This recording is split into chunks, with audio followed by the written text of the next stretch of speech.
MBBS జీవితంలో ఒక్కసారైనా MBBS పూర్తి చేయాలి. ఇక్కడ ఎంబీబీఎస్ అంటే వైద్య విద్యలోని డిగ్రీ కాదు. ఇది మన జీవితాన్ని సార్థకం చేసే 4 మహాగ్రంథాల సంక్షిప్త రూపం.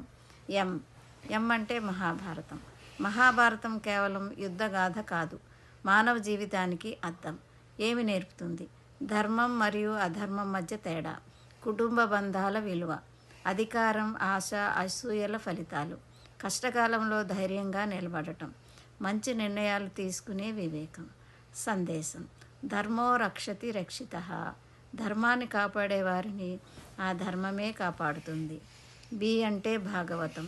భాగవతం భక్తి, ప్రేమ, దైవానుభూతికి మార్గదర్శకం. ఏమి నేర్పుతుంది? భగవంతునిపై అచంచల విశ్వాసం, భక్తి యొక్క మహిమ, వినయం, కరుణ, ప్రేమ, అహంకారాన్ని విడిచిపెట్టడం. ప్రహ్లాదుడు, ధ్రువుడు, గజేంద్రుడు, అంబరీషుడు వంటి భక్తుల కథలు జీవితానికి స్ఫూర్తినిస్తాయి. సందేశం: భక్తి ఉన్న చోట భయం ఉండదు. బి అంటే భగవద్గీత. భగవద్గీత మానవ జాతికి శ్రీకృష్ణుడు ఇచ్చిన జీవన మార్గదర్శిని. ఏమి నేర్పుతుంది? కర్తవ్యాన్ని నిష్కామకంగా చేయడం, విజయాపజయాలను సమానంగా చూడటం, మానవమానాలను సమానంగా చూడటం, మనస్సును నియంత్రించడం, ఆత్మతత్వాన్ని అర్థం చేసుకోవడం. ప్రసిద్ధ శ్లోకం: కర్మణ్యేవాధికారస్తే మా ఫలేషు కదాచన. అర్థం: నీకు కర్మ చేసే హక్కు ఉంది, ఫలితంపై కాదు.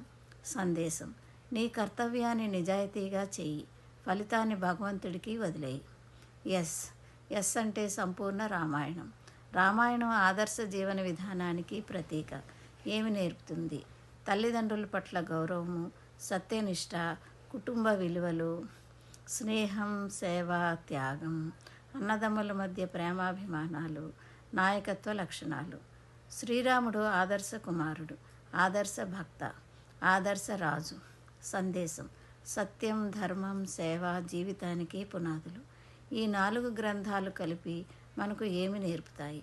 గ్రంథం ప్రధాన బోధన, మహాభారతం ధర్మం, వివేకం, భాగవతం భక్తి, ప్రేమ, భగవద్గీత కర్తవ్యం, ఆత్మజ్ఞానం, రామాయణం ఆదర్శ జీవనం, నీతి.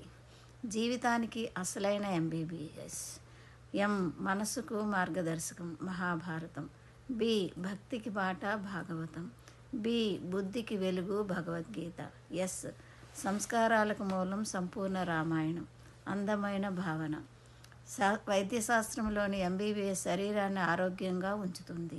ఈ ఆధ్యాత్మిక ఎంబీబీఎస్ మాత్రం మనసుకు ప్రశాంతతను, బుద్ధికి వివేకాన్ని, హృదయానికి భక్తిని, జీవితానికి ధర్మాన్ని అందిస్తుంది.